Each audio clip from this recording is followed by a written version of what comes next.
Bonjour les amis, tous ceux qui nous écoutent et nous suivent sur YouTube. Aujourd'hui, nous sommes un petit groupe et nous allons en profiter pour récupérer toutes les informations que nous pouvons récupérer concernant un sujet qui me tarabusque depuis quelque temps et qui concerne les expériences que nous sommes censés vivre sur cette terre. Est-ce que, en tant que particules issues de la source, nous venons vraiment vivre des expériences pour les ramener à la source? Et est-ce que ces expériences sont toutes voulues par nous ou alors induites? Nous allons investiguer sur le sujet. Je vous laisse récupérer ce qui vient à vous.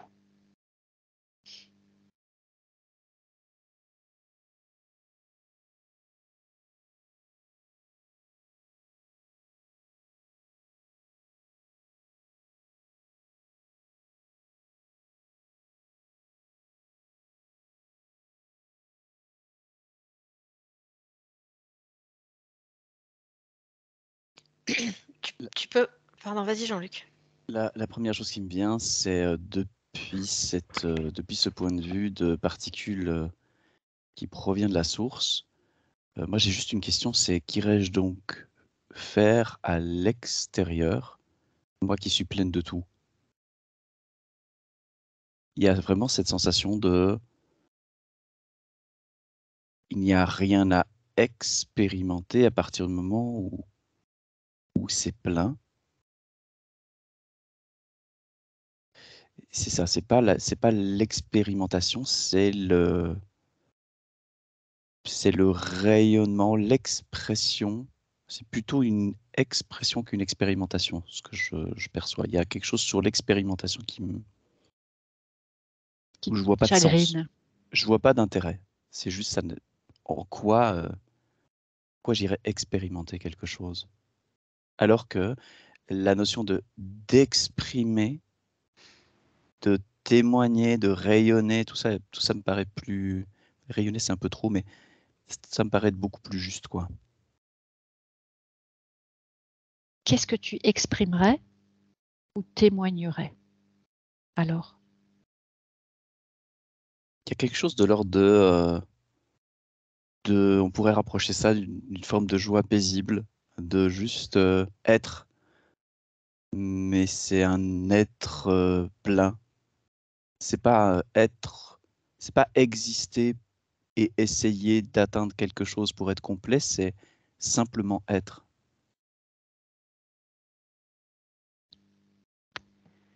Super. Céline, tu voulais dire quelque chose? Moi, c'est plutôt ambigu. Enfin, plutôt ambigu. C'est non, tout n'est pas... J'ai le mot non qui est apparu rapidement, mais en même temps nécessaire, en fait. Peut-être à l'épuiser. Alors non quoi? Est-ce que tu peux nous formuler ça? Non, toutes les expériences que l'on vit ne sont pas pour nous. Mais j'ai le mot non est nécessaire, mais nécessaire en fait. Voilà. C'est non, c'est pas spécialement on ne doit pas vivre toutes ces expériences pour nous, mais c'est nécessaire. Nécessaire à quoi? À l'évolution. Il faut que j'aille puiser. Ouais, je te laisse regarder à l'évolution de quoi, de qui? Marie? Moi, ce qui m'est venu en premier de suite, c'est « je veux tout ». J'ai eu l'impression que c'était une fréquence égotique qui disait « je veux tout ». Et derrière, j'en ai une autre, « je suis tout ». C'était pas du tout la même vibration. J'ai eu ces deux en opposition, « je veux tout », qui est très différent de je suis tout. Et donc, je veux tout, ça renverrait au fait de vouloir faire toutes les expériences, tout. Je veux tout vivre, je veux tout expérimenter.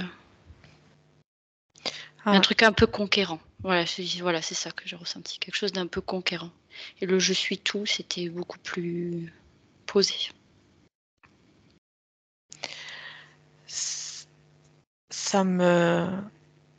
Ça résonne ce que vient de dire Marie, puisque là ça me dit que vu qu'on est en tout et qu'on est tous reliés, de toute façon tout ce qu'on vit, même si c'est pas pour nous, sert forcément.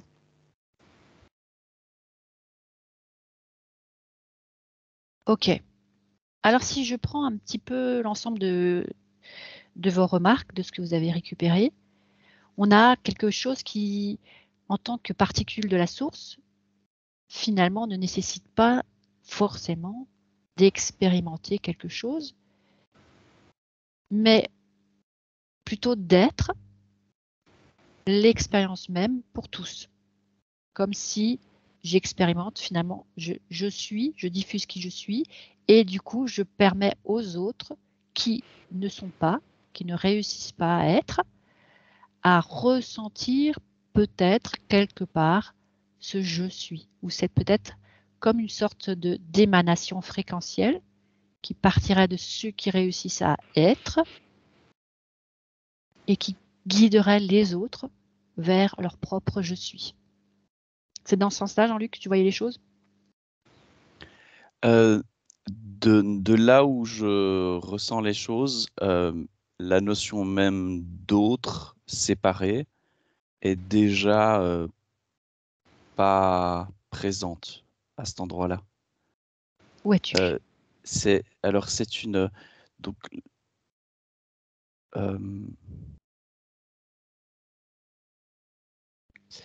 alors où je suis, si je me situe dans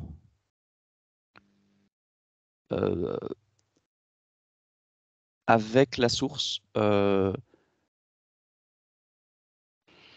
fondu, pas confondu, mais pas séparé. Ok.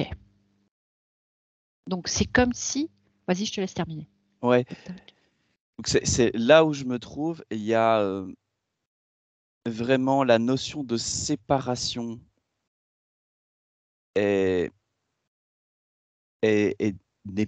n'existe pas.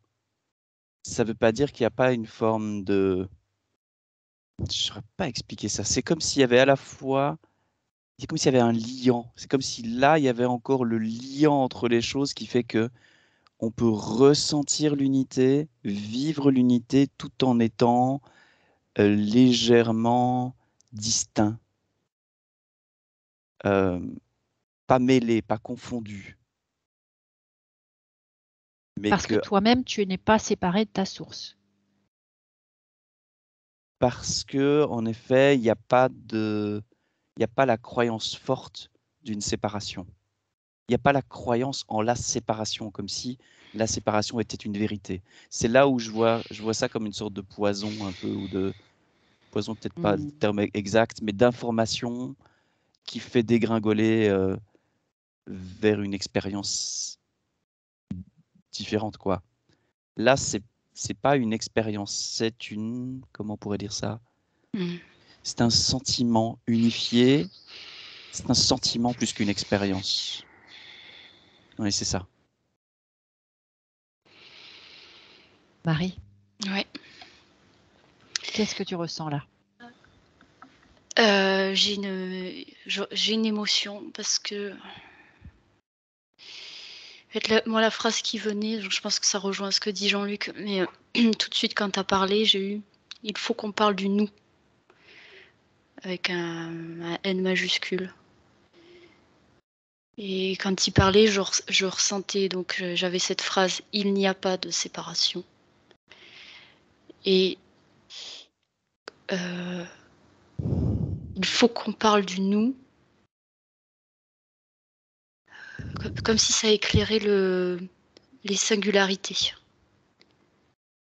Sans la compréhension du nous, on dérive de notre chemin propre parce qu'on ne comprend pas qu'on est une branche singulière du nous. C'est comme si le jeu des expériences, ce qu'on a à vivre ou pas à vivre, ne peut se comprendre qu'à la lumière du nous. Je ne sais pas si ce que je dis est clair. C'est super. Mais du coup, tu parles quand même de jeu, des expériences. Je vois aussi que Jean-Luc, ça te touche aussi ce que Marie dit. Oui, je suis très émue là. Ouais, c'est très émouvant. Parce que ça devient une évidence, la singularité de chaque être devient une évidence que c'est une branche du nous.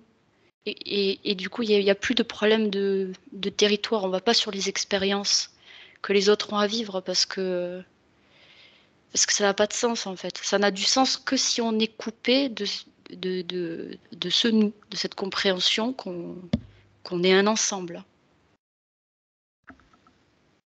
Alors, ça revient sur l'émanation, le fait d'exprimer plus que d'expérimenter. C'est comme s'il y avait plus une clé là-dedans.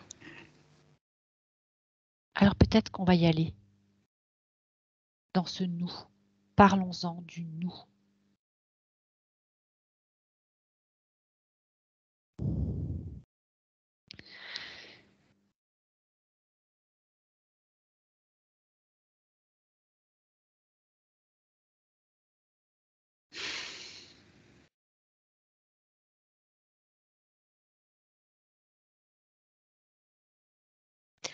Moi, depuis tout à l'heure, j'ai l'image d'un œil. Marie confirme. Qu'est-ce qu'il te dit cet œil? J'ai un œil. Alors, je ne sais pas si j'arrive pas à savoir si c'est un œil observateur, si c'est un œil. Mais il est assez imposant en fait. Il est assez.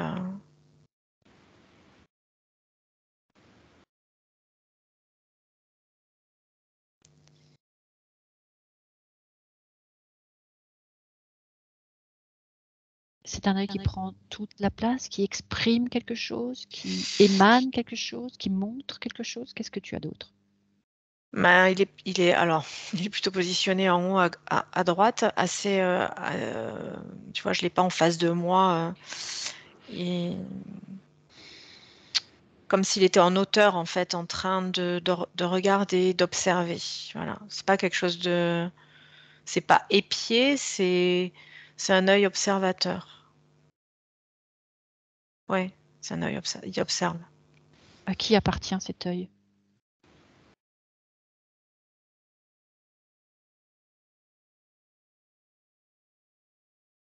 Je n'ai pas la réponse. Alors peut-être tout simplement, je vais compter jusqu'à 3. Et à 3, le voile qui t'empêche d'accéder à l'information va tomber. Et tu as la clé pour décoder 1, 2 et 3.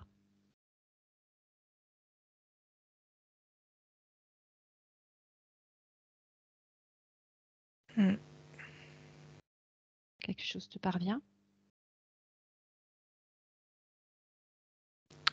Non. Peut-être Marie, tu voulais rajouter quelque chose par rapport à cet œil? Alors oui. Donc au départ, quand on est allé sur le nous, j'avais en effet...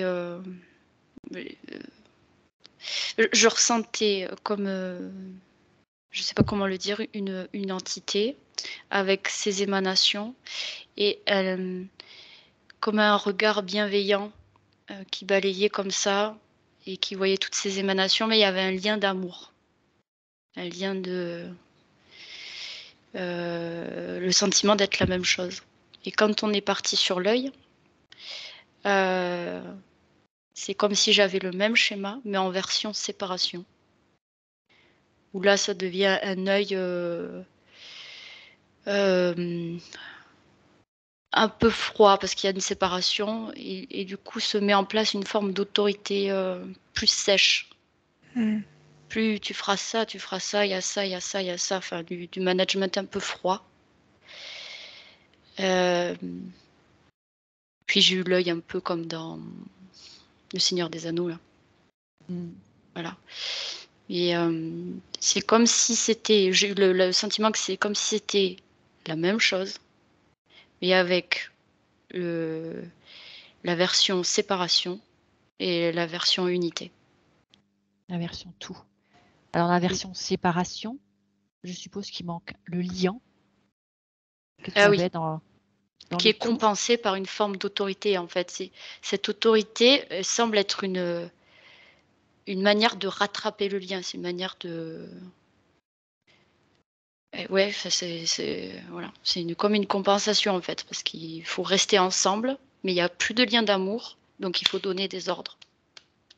Donc, ce liant, c'est l'amour. Ouais. C'est bien ça. Mm. Donc, la source de tout nous relie les uns aux autres par ces liens d'amour, par ce liant qu'est l'amour, alors que dès lors qu'on est séparé ou qu'on croit être séparé, on subit quelque part la séparation et l'autorité d'une domination inquisitrice, je ne sais pas si c'est le bon terme, une autorité qui domine, puisque nous-mêmes, on se soumet à un regard extérieur et non plus à ce lien d'amour qui viendrait du cœur. Comment on fait? Oui, tu voulais rajouter? Oui, et en fait, peu importe d'où vient la séparation, en fait.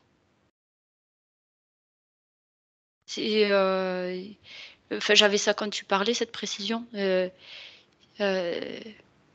importe d'où elle vient, ça peut être des émanations qui se débranchent, et donc du coup, ça met en place ce schéma.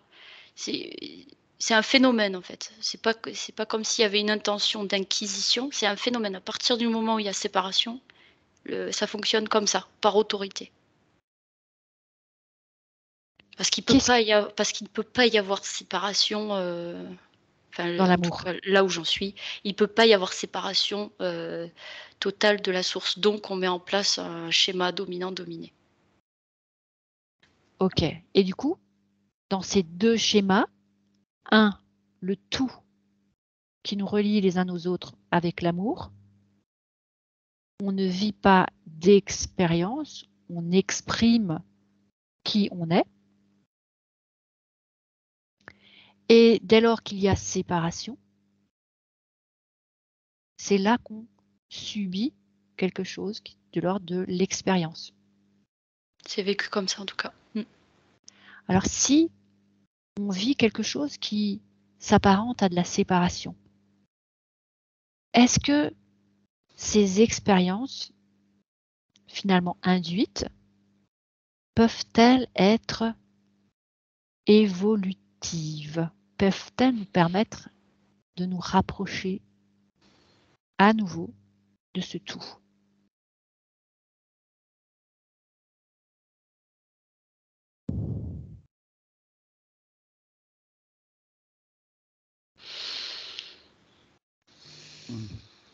Moi, j'ai comme l'image de deux sphères qui seraient reliées un peu comme un sablier à l'horizontale. Et je vois comme une espèce de mouvement de va-et-vient. C'est-à-dire, il y a quelque chose qui quitte ce sentiment unifié et du coup se retrouve dans un espace dans lequel il y a tout à coup, oui, il y a expérience parce qu'il y a séparation. Et puis, il y a tout un tas d'expériences qui mènent à une forme de ras-le-bol qui donne envie de retourner. Et je vois comme une espèce de mouvement de va-et-vient comme ça, entre le sentiment unifié et puis le sentiment de séparation, et puis le sentiment que tout est un, et puis le sentiment que tout est divisé. Et c'est comme si ces deux choses-là, je vois comme un mouvement, et je sais pas, ça me donne comme le sentiment d'un point d'équilibre et d'un mouvement de recul.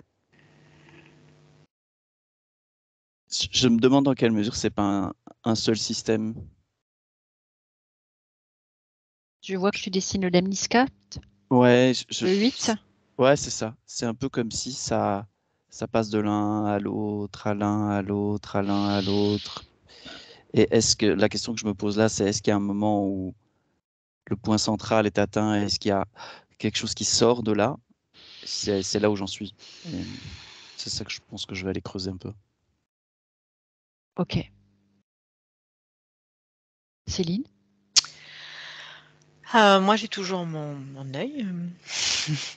Mais en fait, moi, ça m'amène plus dans le côté, alors je dirais pas scientifique, mais là, pour le coup, expérience, c'est-à-dire que j'ai l'œil et derrière, j'ai le sentiment qu'il y a comme des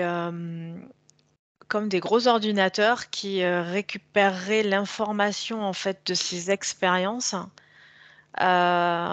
pour un peu comme les analyser en fait. Et, et dans ce que dit Jean-Luc, où on passe d'un côté de l'autre, ça me dit que c'est normal en fait, parce que faut qu'il y ait ces expériences-là en fait euh, pour récupérer quoi de l'information. Quelle information?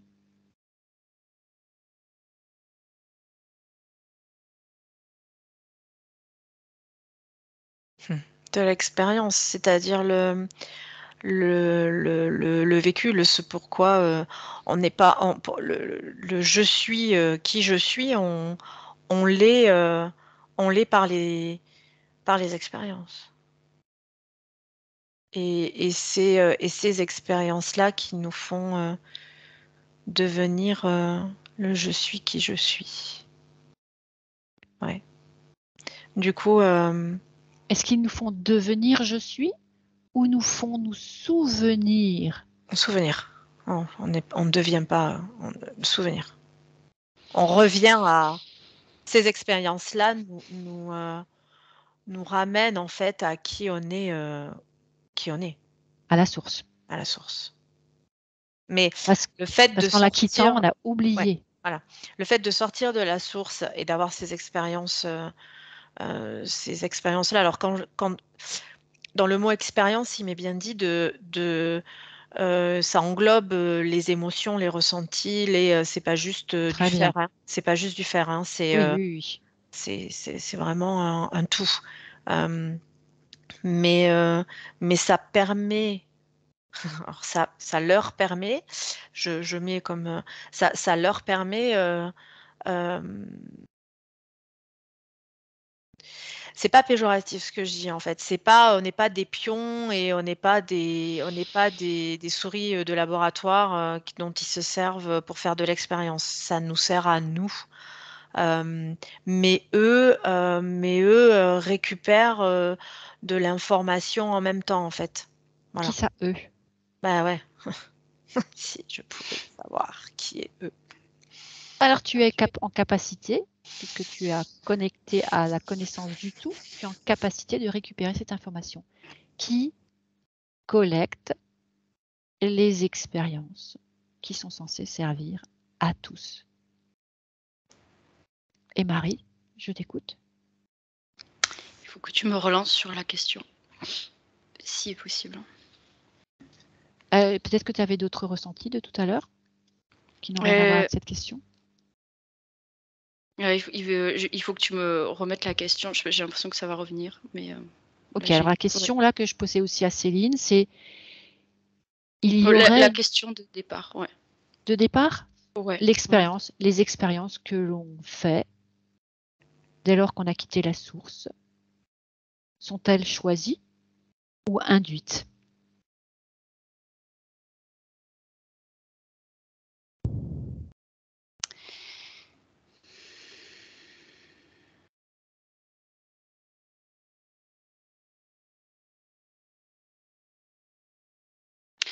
J'ai le souvenir des informations, mais je suis pas connectée directement dedans.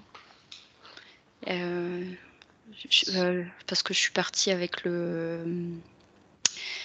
l'image de Céline. Alors vas-y, parle des images auxquelles tu étais connectée Qu'est-ce qu'elles te disaient, ces images? Oui, donc j'étais avec ces 2 schémas, la version séparation et la version unité. Mhm. Et donc, oui, voilà. Elles sont vécues comme induites, imposées en version séparation. Un petit peu comme le poids d'un karma. C'est ça. Mais à la base, c'est comme si une même expérience vécue dans le sentiment d'unité. Il y a un alignement parfait, il y a une... Voilà, on est ce qu'on est dans notre singularité. Et dès lors qu'on se sent séparé, pourtant le même vécu, enfin la même expérience, on va dire, va être vécu comme quelque chose d'imposé de l'extérieur. Et à partir de là, je sens une perdition. C'est mal vécu, donc on va chercher d'autres expériences à vivre. On se dit, ah mais non, c'est pas ce que je dois vivre, je suis pas à ma place. Il faut que j'essaye autre chose, il faut que j'essaye autre chose, il faut que j'essaye autre chose, il faut que j'essaye autre chose. Et je sens que c'est comme si on est un peu Il y a perdu. une quête. Ouais, c'est ça, il y a une quête. Alors que dans le premier schéma, il n'y a pas de quête. Voilà, on a une Voilà. quête vers l'extérieur de soi pour chercher des réponses. Et oui, et c'est compliqué. Je sens que c'est compliqué parce que on peut s'éloigner d'une expérience qui en elle-même est juste. Mais elle n'est pas vécue comme juste parce qu'elle est vécue dans la séparation. C'est comme si quelque chose nous était imposé. Là, j'ai vraiment une sensation dans le corps. Je pense que c'est au niveau du système nerveux, au niveau du système émotionnel. C'est comme si il y a une difficulté à assimiler l'expérience. On a l'impression que notre corps n'est pas fait pour vivre ce qu'il a à vivre. Ok, comme si Que l'environnement est agressif. Que la vie se comporte comme un bourreau. On se sent victime de notre destin. Ok. Et une même expérience vécue dans le sentiment d'unité, le corps assimile de suite. Et du coup, paradoxalement, pour reprendre le terme d'expérience, l'expérience est vécue, l'enseignement est tiré, il y a quelque chose de physiologique. Il y a une respiration. C'est fluide, une dilatation. Voilà. Il y a une respiration, on respire les expériences en fait. Voilà. Il n'y a pas de problème, il n'y a pas de pression au niveau du système nerveux, il n'y a pas de pression émotionnelle. Ok, mais comment faire puisque quand on quitte la source, on oublie ce je suis. Comment faire pour se retrouver comme ça, facilement dans cet état de je suis, sans passer par toutes sortes justement d'expériences, que c'est possible finalement de réussir à atteindre cet état d'extase, parce que c'est une sorte d'extase d'être dans le je suis, où on se sent hyper connecté, même au vivant tout simplement. Comment faire? Je te laisse regarder, Jean-Luc, où tu en es dans ton sablier. Alors, je me suis posé la question de est-ce qu'il était possible. Pour moi, c'est comme un système unique en fait. Ce je suis tout, je veux tout, je suis tout, je veux tout. Cette espèce de mouvement-là, c'est la question que je me suis posée, c'est mais il y a quelque chose là-dedans qui me donne comme l'impression d'un système dans lequel on tourne sans fin. D'ailleurs, c'est le cas de le dire. Mm. Et je me suis dit, tiens, qu'est-ce qui se passe si à un moment donné, ça s'équilibre au point central? Et là, je me suis senti prendre du recul, je le vois à distance, et petit à petit, ce que j'ai vu apparaître en filigrane, c'est une version verticale du lemniscate. Et là, la sensation, c'est vraiment une sensation très différente. Il y a quelque chose d'assez présent, incarné, mais en même temps extrêmement relié, si je puis dire. Relié, pas le terme exact, mais Connecté. connecté, on pourrait dire ça. Et dans ce lemniscate vertical, je ne sais pas expliquer, mais c'est comme si le mouvement me semblait naturel.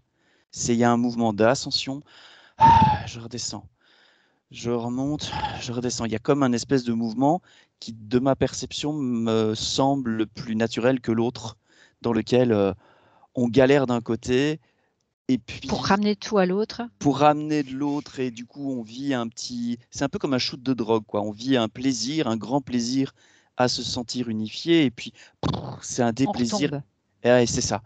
Et dans cette verticale-là, il y a quelque chose d'assez paisible, d'assez posé. Et tu vois, je suis tout, je veux tout. Dans l'autre, dans le vertical, ce que je capte, c'est suis-je, comme s'il y avait une disponibilité à être ou ne pas être. Il n'y a pas quelque chose, une volonté d'être.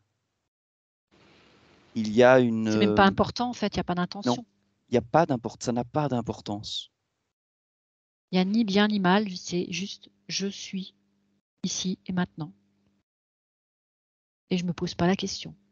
Il y a oui, mais en même temps, c'est pour ça que j'arrive sur suis-je. Il y a quelque chose qui est presque trop. Il y a presque quelque chose de trop dans ce poum, je suis. Je sais pas expliquer. C'est trop figé. C'est quelque part, je m'impose encore l'intention d'être Oui. pour pouvoir être. Il y a quelque chose de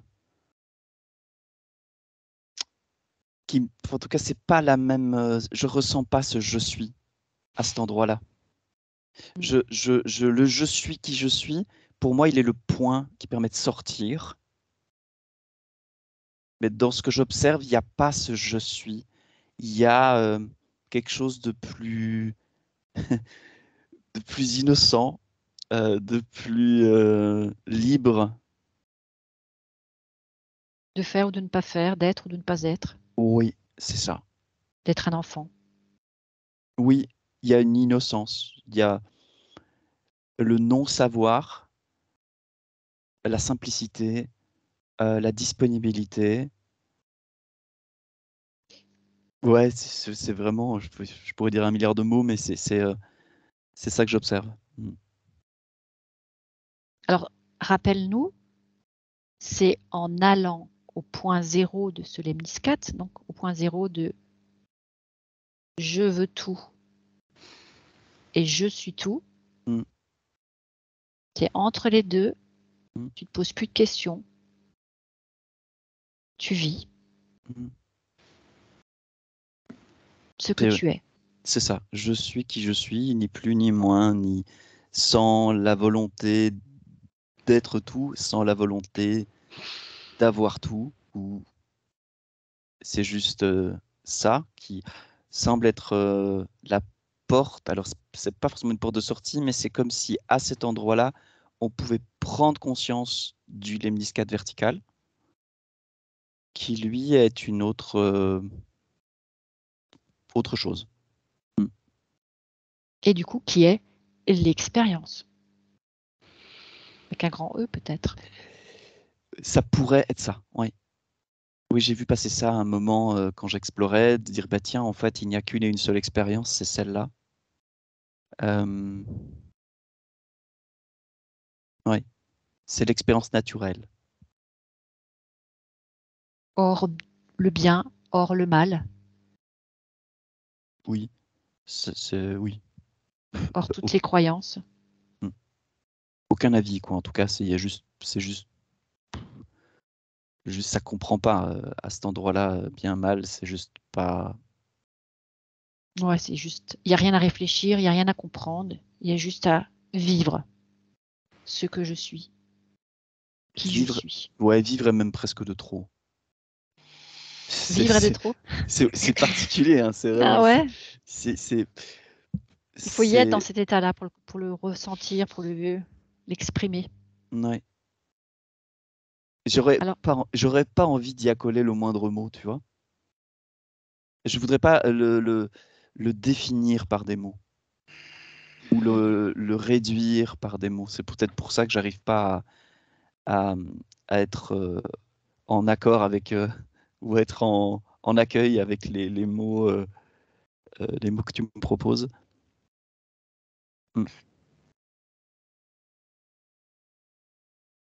Un minimum.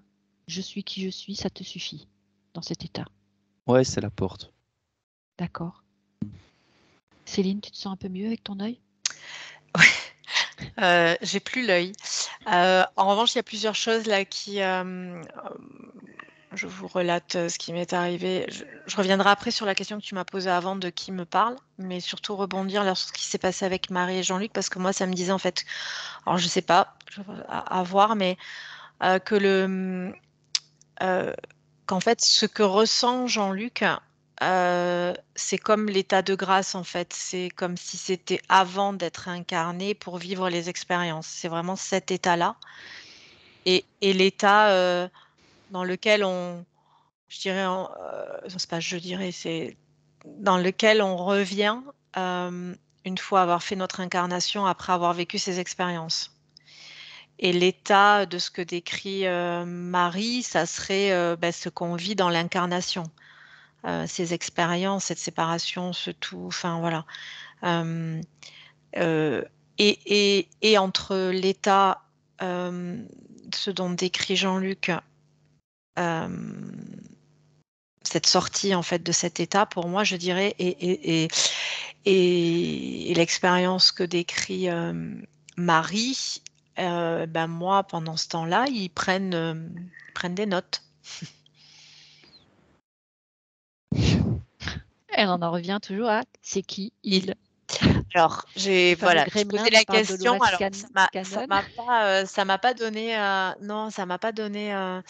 Ça m'a juste montré en fait comme un univers, comme une galaxie avec comme une puissance. Enfin, c'est pas même pas, c'est des puissances. Et je sais pas comment le décrire. Moi, je le ressens très bien, mais à vous le décrire, c'est ça serait comme des nuages transparents en mouvement. Je sais pas comment, comme une bulle, comme des bulles. Voilà, un nuage comme une bulle, mais en forme de l'aspect d'une bulle, comme ça, transparente. Mais pas la forme de la bulle, pas ronde, plutôt en forme de nuage. Voilà. Comme un éther Ouais, volatile. voilà, oui. Quelque chose qui bouge comme ça, mais qui est quand même assez dense, avec quand même une densité. Voilà ce qu'on m'a montré quand j'ai posé mes qui me parle. Et quand on dit il, Qui me est-ce donne. qu'on s'adresse à peut-être que tu peux créer un canal de communication crypté sécurisé avec ces ils et demander s'ils sont OK pour nous faire part de un peu plus d'explications que juste il, que juste une puissance. Non, je pose la question.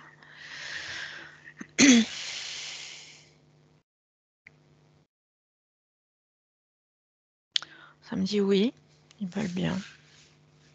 OK. Alors qui sont-ils?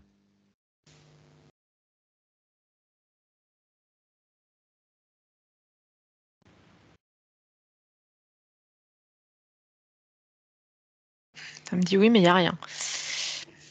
J'ai rien. Alors c'est plutôt peut-être au niveau de la conscience que ça se passe?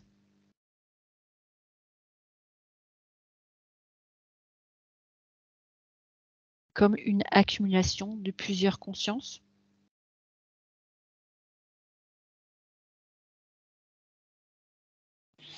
Ça me parle de force. Hein. C'est plusieurs forces, mais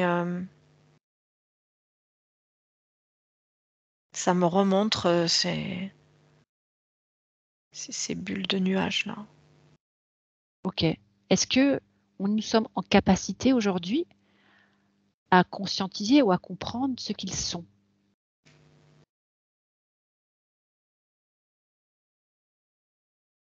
Ça me dit oui, mais pas beaucoup. Est-ce que je peux poser, est-ce que moi je suis en capacité de recevoir ça?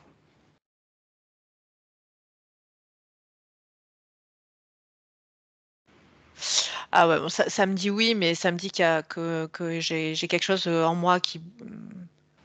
Je suis en capacité, mais il y a quelque chose qui me bloque. Il faut encore que tu fasses un travail Ouais, je de pense. Ouais. libération pour accéder à ça. Donc, Mm. je vais déjà te poser une question. Est-ce que tu possèdes la clé d'accès à cette information? Oui Oui. ou non? Ah, c'est Alors, sorti oui tout de suite. alors regarde, cette clé va se manifester devant toi. Mm. Tu la saisis et tu accèdes tout simplement à l'information qui est cachée derrière la clé. 1, 2 et 3.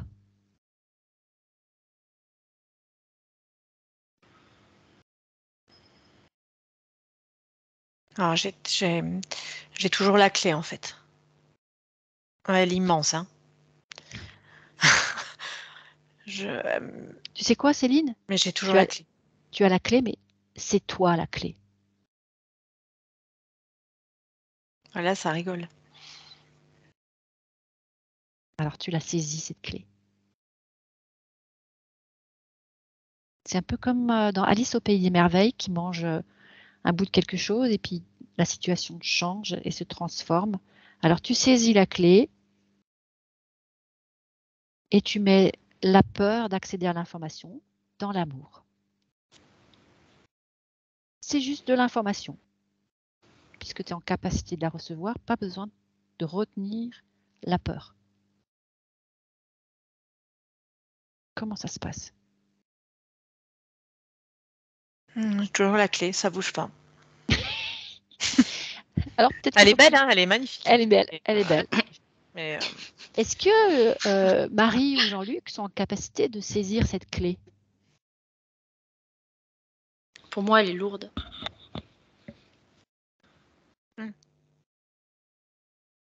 Moi, j'avais cette idée-là avant que tu la prononces, Diane. Quelle idée?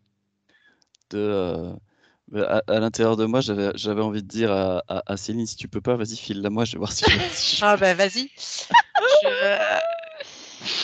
Ça doit être mon côté, tu vois. J'y vais même pas peur. Je veux bien que tu y ailles parce que moi je veux tiens, je te la donne. Céline, elle aime bien garder l'objet, la clé encore. Ça dure un peu plus longtemps l'expérience. Alors vas-y, Jean-Luc, saisis la clé et accède à l'information. Qui sont ces plusieurs forces? Qui sont-ils?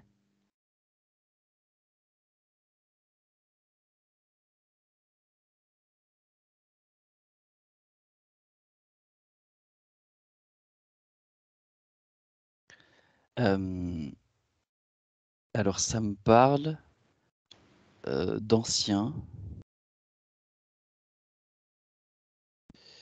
C'est pas du temps, c'est comment je peux définir ça?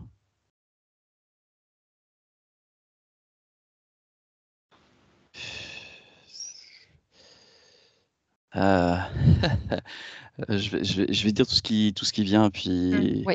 je vous laisserai faire le tri parce que comme je comprends rien. Donc du coup, je suis en relation avec quelque chose qui parle d'ancien, c'est avant le temps. C'est comme dans un mélange d'espace et de temps où est forgé le monde, où sont forgées les choses. C'est dans un espace avant la manifestation. Très bien. Ouais. Ouais, c'est ça. Est-ce que c'est avant le verbe? Ah oui, ça résonne bien. Ça me parle, tu vois, ça me parle de forge, ce que sont les forges du temps. Super. Ouais, ça résonne assez bien avec cette notion des forges du temps. Est-ce que c'est avant le verbe? C'est avant que soit nommée la forme. C'est la matière avant la matière. Avant que la matière ait une forme. Donc, est-ce que c'est même avant la source?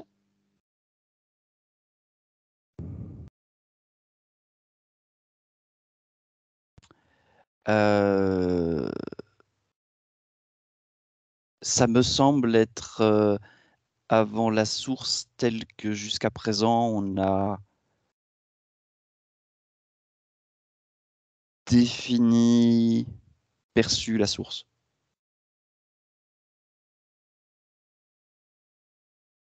Là, ça me montre, tu sais, comme une sorte d'engouffrement, comme si la source était on pourrait le dire comme ça, une sorte d'utérus. En tout Quelque cas, chose qui conçoit toute chose. oui, ce que nous on appelle la source, c'est parce qu'on voit que les choses en sortent. Mhm.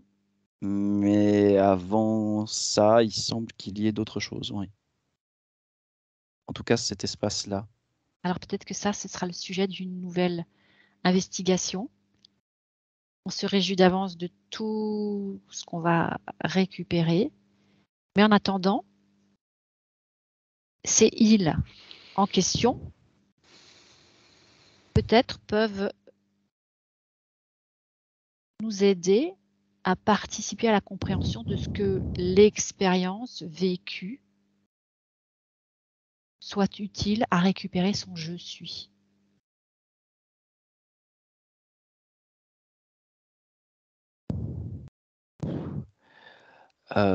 Ouais, j'ai juste un espèce de mouvement intérieur de balayer donc tout ça.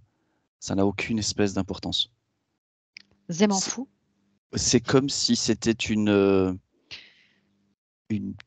question presque inutile. Enfin, de ce point de vue-là, hein. C'est la vérité est ailleurs, tu vois. C'est le truc vraiment genre. Allez, maintenant. On oublie donc l'expérience, c'est bien ça? Ouais, non-sujet. C'est un non-sujet. L'expérience est un non-sujet. Donc, on est tous d'accord pour dire que l'expérience que l'on est censé vivre sur Terre est induite.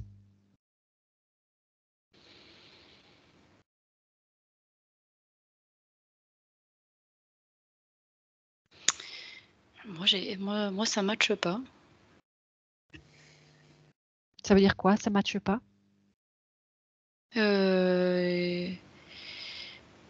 Enfin non, je peux pas dire ça. Que l'expérience est induite. Il y a plusieurs cas de figure. En fait, c'est un peu plus complexe que juste ça, c'est ça. Je sors de la source. Je ne sais pas pourquoi, juste pour sortir de la source, pour faire quelque chose, pour être, pour me manifester. Sauf que quand je la quitte la source, je peux ressentir de la séparation. Et là, paf, je vis des expériences de séparation. Oui, parce que quand je ressens la sortie, il n'y a pas de... En fait, ce truc de l'oubli, là, cette étape de l'oubli, elle me semble un peu... Orthodoxe? Peut-être que c'est le mot. C'est parce que quand je suis sur l'hémiscate, là, ça me parlait bien, le l'hémiscate vertical que décrivait Jean-Luc, avec cet état de grâce au milieu. Oui, c'est avant et après l'incarnation, mais ça devrait être tout le temps. Ouais. C'est comme une respiration. Je suis nous, je suis je suis tout petit je, et c'est là qu'il y a l'innocence. Parce que quand on parlait d'innocence et tout ça, j'avais et la responsabilité dans tout ça. Et ça me renvoyait à cette respiration. Il y a des moments où on vit ce qu'on vit dans l'innocence, dans le bas d'une hémiscate, quand on n'est pas en séparation. On remonte quand on est au centre. Oui, le mot grâce me parlait bien parce qu'il y a à la fois l'innocence, à la fois la conscience de tout ce qui se joue, de cette respiration. Puis quand on remonte, on est plus dans le nous. Et on va, je sais pas, on va récupérer. Enfin, on est dans le nous et puis on redescend. Enfin, c'est un mouvement comme ça. Et j'ai pas d'oubli dans mon mouvement. J'en ai pas. Tu accèdes à toutes les informations.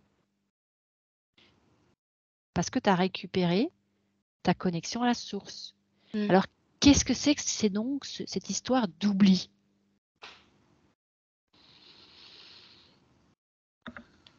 Ce voile sur nos consciences. C'est peut-être plutôt ça la question alors.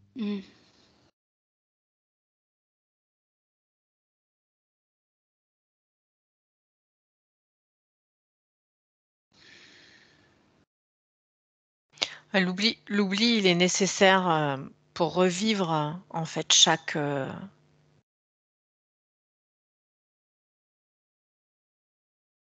Pour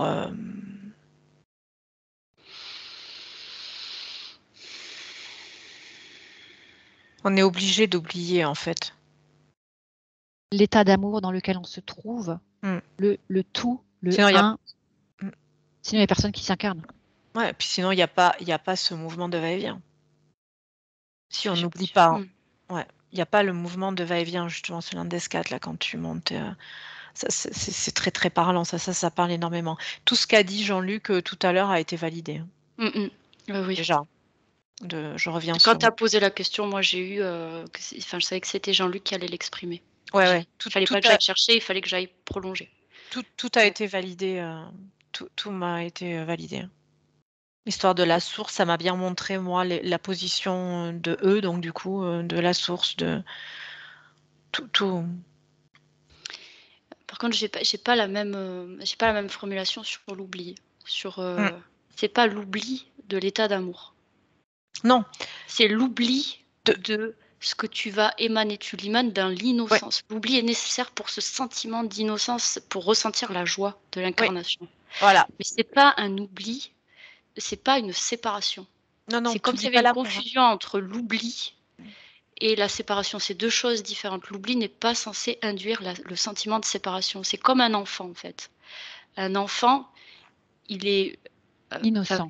Oui, il est innocent. Paradoxalement, on a l'impression que c'est ceux qui oublient le moins, qui sont le plus connectés. Ils sont capables de nous décrire plein de choses dans l'innocence, dans la spontanéité. C'est l'oubli... Oui, c'est pas la séparation, c'est l'oubli l'oubli est nécessaire pour pas être dans un projet intentionnel, forcé. C'est peut-être presque un synonyme d'innocence, en fait. Dans ce que je vois là, en ce moment, en tout cas. Ok, donc on a un voile de l'oubli sur certaines de nos consciences afin de nous permettre de rester dans l'innocence de soi. Et c'est momentané. C'est le temps de... quand on est... C'est un moment de respiration. C'est pas un état permanent, l'oubli.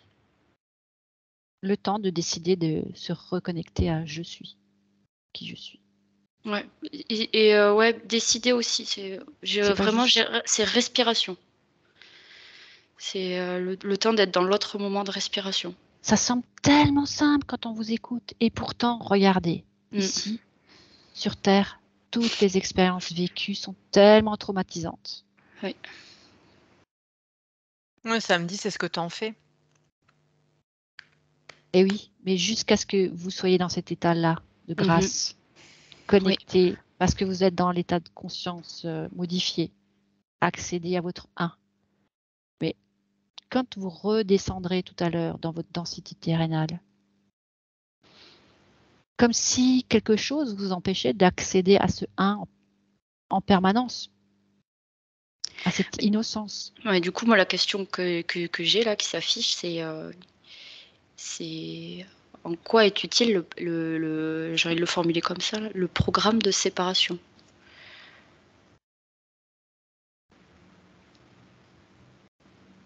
C'est comme s'il y avait, là on décrivait la respiration fluide, et c'est comme si en fait ce qu'on vit, c'est je vais sous l'eau, je suis en apnée, je remonte, je respire. Je vais sous l'eau, je suis en apnée, je remonte, je respire. Ça c'est en mode séparation. Alors voilà, moi la question que je me pose, c'est en quoi c'est utile ça? Donc finalement, dans l'expérience, on peut très bien dire que on pourrait rajouter le mot l'expérience de séparation. Est-elle induite? Est-elle choisie? Nous permet-elle d'évoluer, de nous retrouver en tant que un, faisant partie du tout.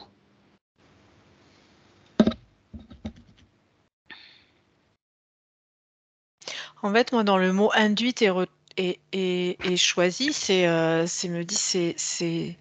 les deux, quoi. En fait, c'est comme ça. C'est ni choisi ni induit, quoi. C'est le processus. C'est un processus, quoi. C'est comme ça. Ok, on peut très bien aussi s'imaginer qu'il y ait comme plusieurs mondes qui se superposent, plusieurs dimensions qui se superposent, et en fonction de nos choix, on se branche, le mot branche entre guillemets, à la fréquence et au monde dimensionnel de l'expérience que l'on vit. C'est-à-dire, je suis dans la séparation, donc je vis des expériences de séparation. Je suis dans une respiration qui me ramène à je suis, et là, pouf, je me connecte de nouveau au tout, et je suis en contact avec tout ce qui vit, tout ce qui est, et je ressens cette unité, cette symbiose. Et petit à petit, je me sépare de tout ce qui me sépare de moi, finalement, pour accéder à cette dimension du tout de façon la plus permanente possible. Donc c'est un petit peu comme si plusieurs mondes existent, et puis à nous de choisir dans lequel on veut switcher. J'ai l'impression que c'est des filtres. Quand tu dis monde, j'ai des filtres. Sur une même situation, j'ai un filtre séparation et j'ai un filtre classique. Par contre, j'ai un focus sur le centre du Lendiscat, là, sur l'état de grâce. Finalement, c'est le lieu de transition. C'est marrant, du coup, qu'on parle de transition. Entre le haut et le bas du Lendiscat. Et c'est comme si c'est à cet endroit-là qu'il y a quelque chose qui déconne dans le truc, dans le schéma, dans le vécu séparatif, dans le schéma séparation. Alors, qu'est-ce qui déconne? Il y a eu là, ce que je vois, l'image que j'ai, c'est que il y a une connectique qui est pas. Il faut, c'est comme il faut court-circuiter. Non, c'est pas le bon. C'est comme si là, je vois, c'est comme s'il y avait un jus électrique qui devait sauter. Le fil n'était pas vraiment branché. Un branchement qui ne se fait pas. Oui. Ouais, c'est ça. Mais on peut quand même accéder au haut du lemniscate. Enfin, il y en a qui n'accèdent pas du tout. Il y en a qui savent que ça existe. Mais c'est un effort parce qu'il n'y a pas le conduit, quoi. Il faut, à un moment donné, le courant électrique, puisque c'est l'image que j'ai, se retrouve à nu. Et là, du coup, il y a de la fragilité. Le courant électrique se retrouve à nu, quoi. Jean-Luc, tu veux enchaîner? Oui, moi ça me parle des limites du mental humain depuis tout à l'heure. C'est comme si le mental humain plafonnait. Et donc du coup, en fait, il ne peut pas. Et j'ai une autre sensation qui est, c'est comme si la tête devait se trouver dans le ventre. Parce que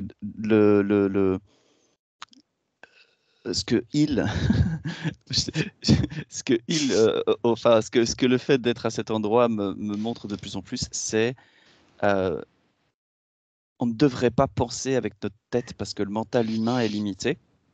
Mais quand la tête est dans le ventre, quand il y a comme une espèce de, comment je pourrais dire ça, de pensée-présence, alors ça devient facile, ça devient évident.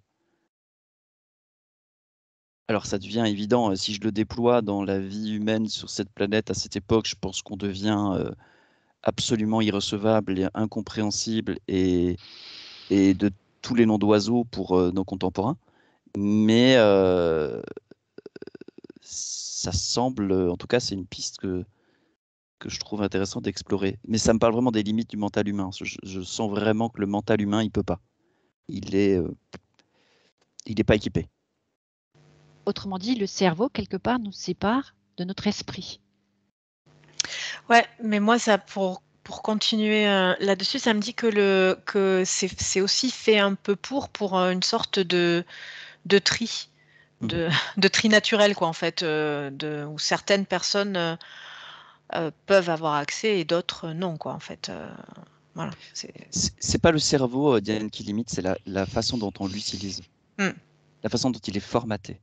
Oui, moi j'ai l'école qui est venue. Ouais. Et l'école nous met la façon de penser en place. Il n'y a aucune place pour les ressentis, les émotions. C'est un cadre très rigide. On sépare la tête du corps. Ok, alors Jean-Luc, toi tu parlais de mettre la tête dans le ventre. Qu'en est-il de mettre le cœur dans la tête?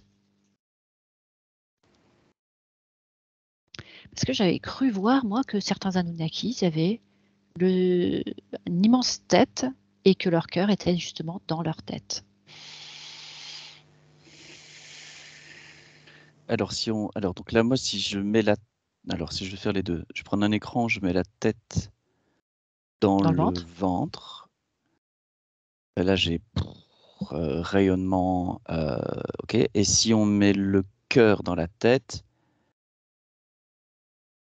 alors là, c'est tout autre chose.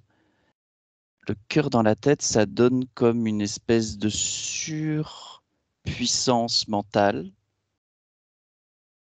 Par contre, elle me donne le sentiment d'être vide. C'est comme un génie froid. Le cœur dans la tête? C'est pas le cœur qui prend toute la place du coup?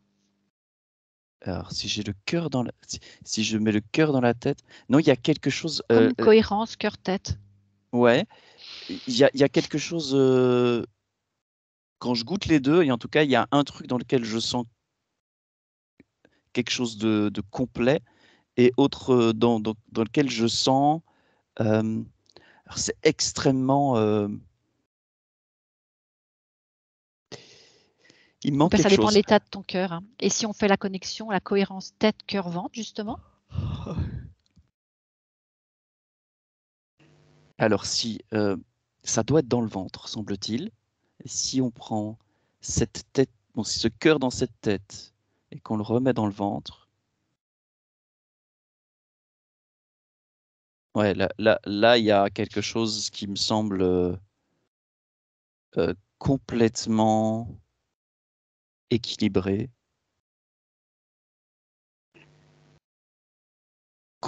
Ouais, c'est vraiment d'une harmonie assez étonnante. C'est comme si c'était encore une autre étape que la tête dans le ventre. Et donc du coup, ce serait quoi? Cœur dans tête, tête dans ventre?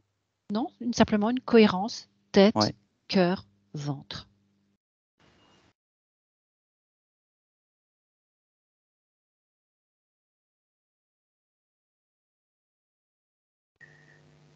Ouais. Oui, je suis plus en relation avec quelque chose qui serait plus unifié que simplement connecté, en tout cas.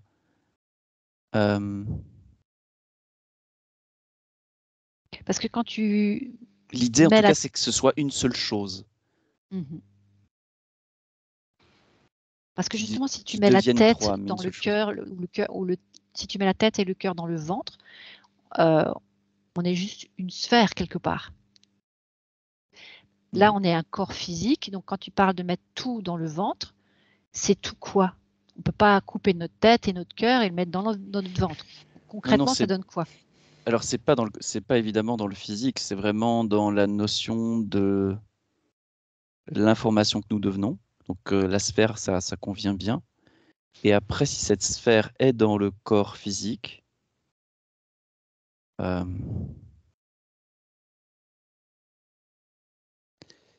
ça me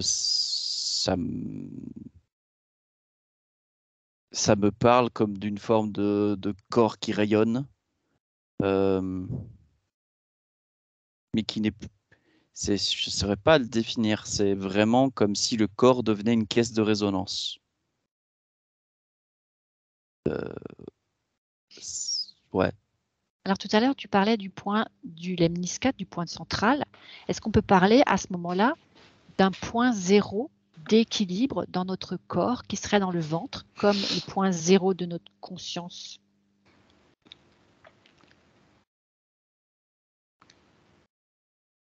Oui, oui. Alors le ventre représente quel point zéro là?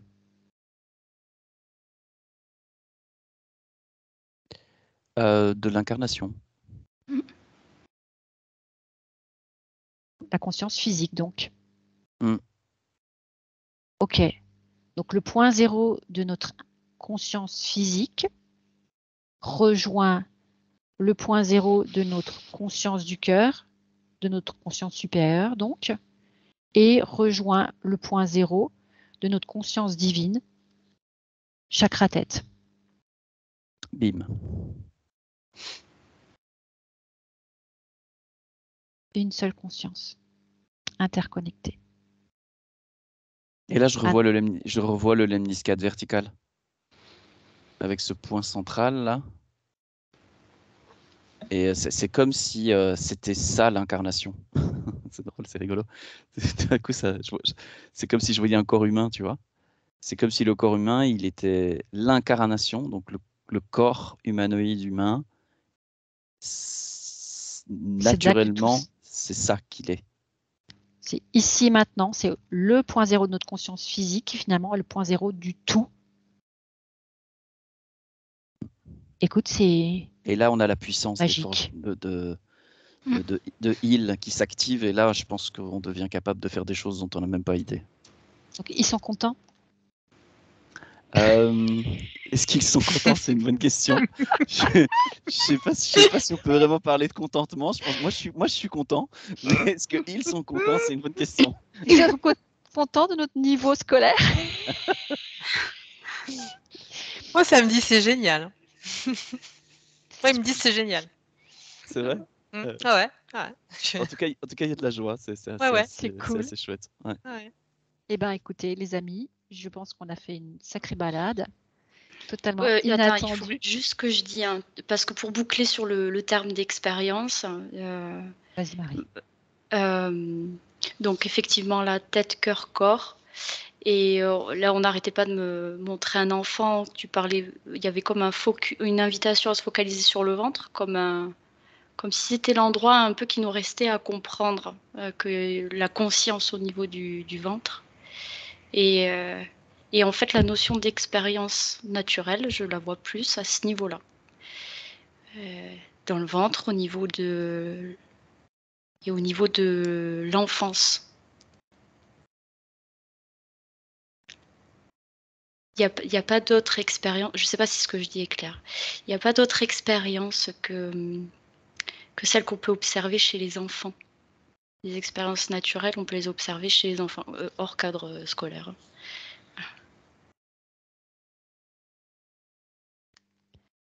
Redevenons des petits-enfants. Merci à tous c'est ça. et à toutes. Merci. Merci.